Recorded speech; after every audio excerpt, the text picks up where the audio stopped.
Rumlow's on the 3rd floor. Wanda, just like we practiced. What about the gas? Get it out.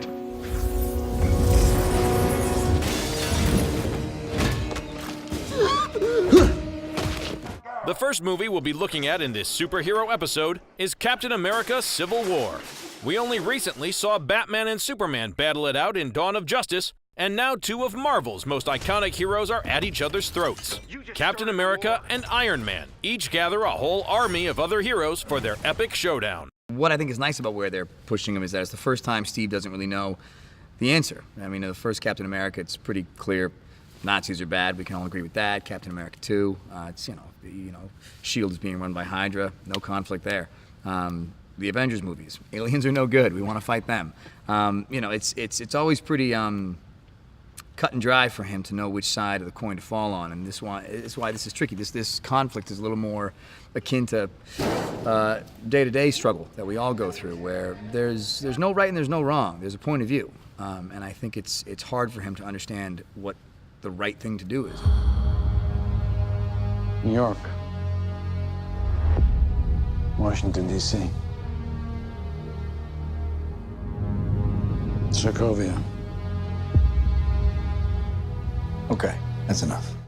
What I like is there's all these concentric circles of events that are occurring, and it finally answers the question that I think any rational human being, it begs the question, why doesn't anybody bug out on these Avengers when they lay waste to these places while they're saving the world?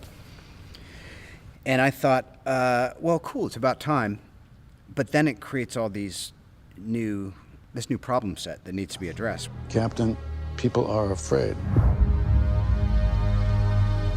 That's why I'm here. We need to be put in check. Whatever form that takes, I'm game. I'm sorry, Tony. If I see a situation pointed south, I can't ignore it. Creating a story where the Avengers switch from being BFFs to starting an all-out war is one hell of a job. But it seems that Joe and Anthony Russo, who also directed Cap's last adventure, have pulled it off.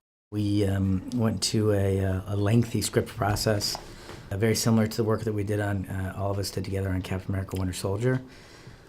We sat and carefully broke out the arcs of each character, figured out what we wanted the movie to be, and spent close to a year in a room. It's a grounded story. It's the best. Russo's, they make human stories with a superhero feel, as opposed to a superhero movie with human touches.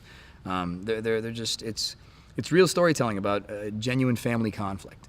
That's what makes it so great. We love very layered storytelling. So working with guys like that, writers like that have such a deep, well-rounded knowledge of the characters in the world, it's very easy for us to get to very layered storytelling, very thick storytelling. Stay tuned as we've assembled plenty more things to tell you about Captain America: Civil War later on in Making the Movies. Sometimes I want to punch you in your perfect teeth.